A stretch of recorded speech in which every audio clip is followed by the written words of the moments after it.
Coucou. Comment tu vas? Ça va. Ça va? Oui.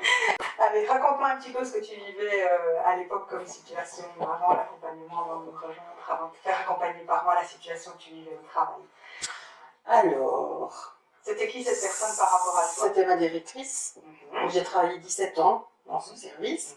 Au début, elle n'avait rien à voir avec moi. Elle travaillait pour une autre partie du service. Et puis, petit chemin s'est fait. Elle est arrivée à la tête du service. Et là, les problèmes ont un peu commencé. Quand elle est passée de collègue à chef. Voilà.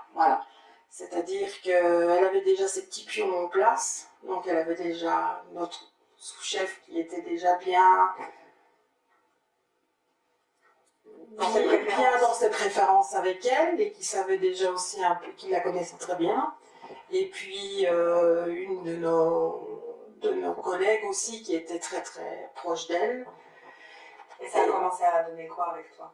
Qu'est-ce qu'elle faisait? Avec moi, au départ, c'était des petites remarques du style ne bois pas trop de coca light parce qu'il y a de la... c'est pas très bon. Alors qu'elle-même buvait du Schweppes, ou du style oh tiens, j'avais un pantalon avec un petit pantalon avec des bottes, et elle m'a dit tiens, t'as laissé ton cheval dehors, et 2 jours après, voilà, les lendemains elle revenait pareil, quand je redisais bonjour à certains collègues que je croisais dans les couloirs, tout de suite elle venait, surtout quand c'était des hommes, quand c'était certains directeurs, donc elle revient, il fallait toujours qu'elle vienne se mêler, et comme par hasard, elle avait toujours une question. Et il fallait que ce soit la préférée aussi. Oui, surtout. Oui, voilà. Toujours bien faire voir, et ça, elle n'appréciait pas que toi tu sois appréciée. Exactement. Exactement. Et tu te sentais comment à l'époque avant Par rapport à la situation, comment tu te sentais? Je me sentais quand même pas spécialement bien parce que j'avais envie de... plusieurs fois quand on a eu des échanges, je lui expliquais, je lui disais, parce que moi je dis clairement les choses, et elle s'attaquait toujours à mon point faible pour me rabaisser et pour me dire ça va, j'ai compris, mais retourne à ta place et on verra plus tard, quoi. Donc, c'était quoi les problèmes que tu rencontrais à ce moment-là avec elle? C'était des vexations, des critiques?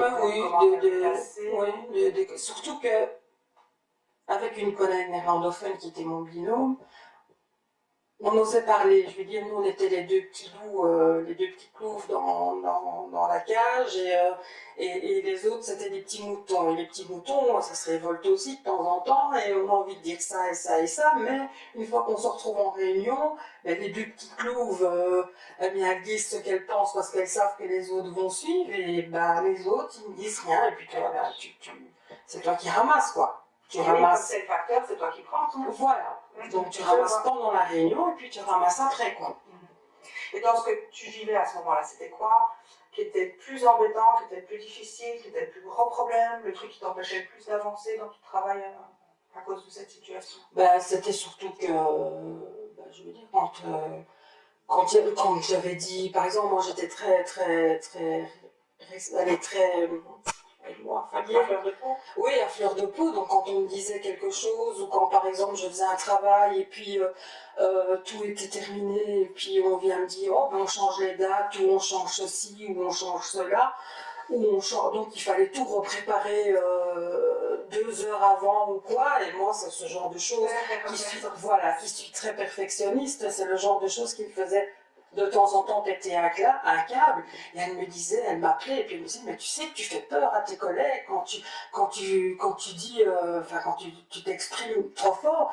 Je dis, mais enfin, ça va, je les ai pas tués, je les ai pas mordus, je les ai pas frappés, je suis en colère, c'est contre le système, quoi, parce que bon, faut penser qu'on fait tout le travail, et puis 2 heures avant la formation, avant la formation, tu peux tout recommencer, quoi. Ouais, donc il y avait déjà la pression, et puis il y avait une déconsidération. Voilà, c'est ça, quoi. Alors que tu étais dans celle qui bossait le plus. Oui, avec mon binôme. Et ça, on a les chiffres, donc on savait très très bien ce qui se passait. Et c'était quoi l'impact que ça avait sur toi, ta vie personnelle, sur ce que ça t'empêchait d'être ou de faire?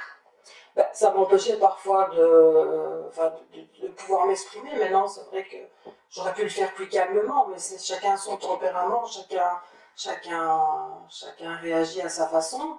C'est vrai que je pétais un câble et puis j'étais vite calmée, mais elle, ça lui plaisait pas, quoi, mauvaise image. Puis j'ai dit, je terrorisais les collègues, quoi. Oui, elle n'aimait surtout pas que tu lui têtes tête. Voilà, c'est ça. Voilà.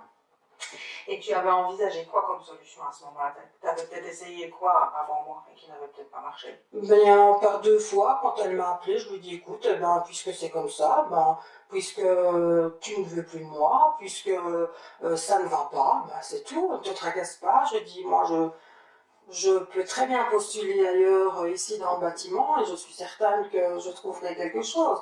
Oh, mais non, ne fais surtout pas ça, ne t'en va pas, t'es la meilleure de mes collaboratrices, une collaboratrice comme toi, gna gna gna gna, tout le monde t'en voudrait, c'est pas ça que je veux, mais je trouve que tu devrais te faire soigner, te faire suivre par exemple. Je dis oui, à quel niveau? Ben, je ne sais pas, tu peux aller trouver les assistants sociaux ou quelqu'un à l'extérieur pour essayer d'être un peu mieux vis-à-vis des autres. C'était toi le problème. Ah, c'était moi le problème, exactement.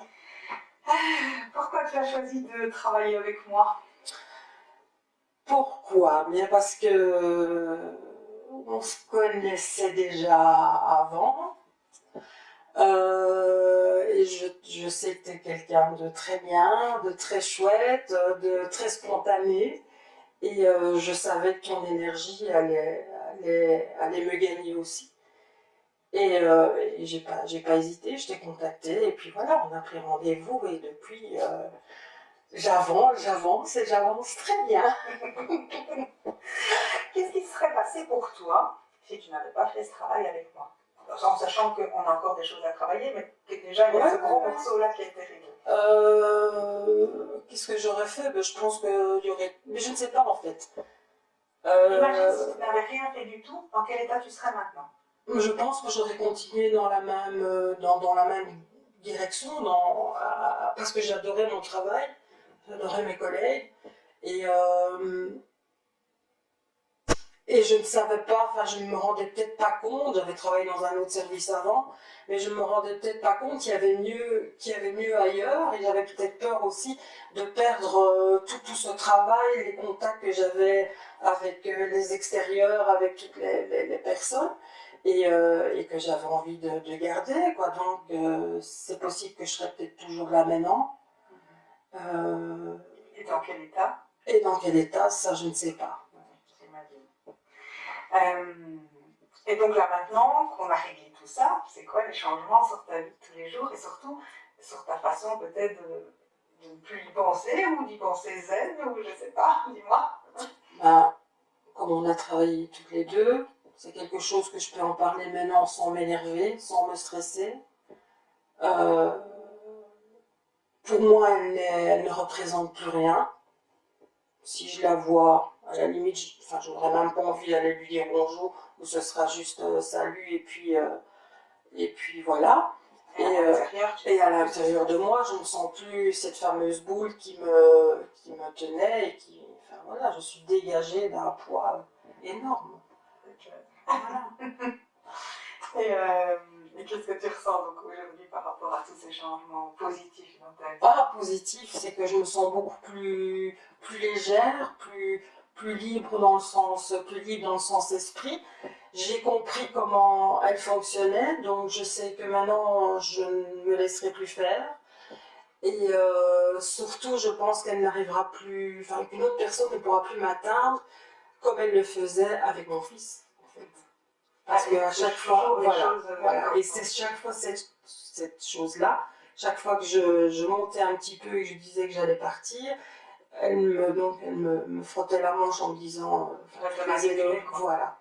Et c'était surtout avec mon fils, soigne-toi pour lui, soigne-toi parce que sinon ça ne doit pas lui faire du plaisir de voir une maman comme Oui, ça, en qui fait, rentre à la problème, maison. c'était toi la Voilà, folle, quoi, voilà. sympa, quoi. Alors que j'ai un super contact Mais évidemment, magnifique avec toujours été mon fils. super apprécié. Voilà. Et tous d'abord, c'est clair. Voilà.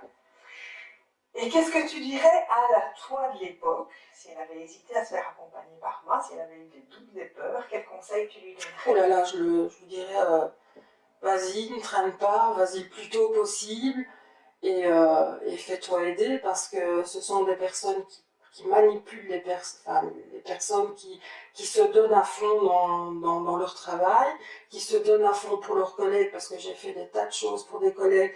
J'allais les ramener quand on faisait des trucs un peu plus le soir, ou quand on allait à un enterrement ou quelque chose comme ça, pour éviter qu'elles prennent les trains, les bus trop tard.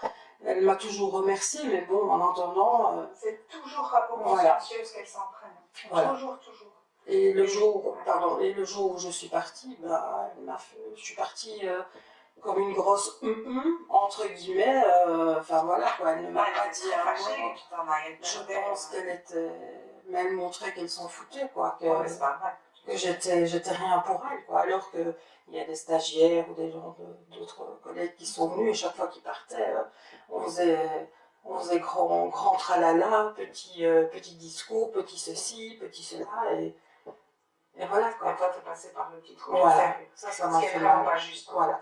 Mais bon. Et elle a bloqué aussi, à un certain moment, une mutation. Ouais. Voilà. Ouais, Elle a tout fait son pour... petit pion sous la main et ça voilà. la dérangeait. Voilà. Elle reprenait ton pouvoir, ça lui plaisait Tout pas. à fait, tout à fait. Donc maintenant, clairement, tu es bien contente d'être passée par tout ça. Oui, C'est le 20e. Ah oui, alors là, ouais. Ça c'est vrai. Je crois qu'on ne mourra plus. On ne mourra plus. C'est clair. Ça c'est sûr. Maintenant, c'est solidifié, renforcé et plus question de passer par là. Et j'ai appris à pouvoir dire non aussi, stop. Voilà, et ça c'est deux mots-clés qui sont très importants aussi pour moi. C'est clair. Merci beaucoup. Mais de rien, avec plaisir, Fabienne. Je ne dis pas le nom puisqu'on a dit qu'on est non, ouais, c'est juste. Ok, ouais. Je t'embrasse très fort, je te souhaite vraiment le meilleur pour la suite et je te remercie vraiment du fond du cœur. Merci, moi aussi, pour tout ce que tu as fait pour moi. Bisous.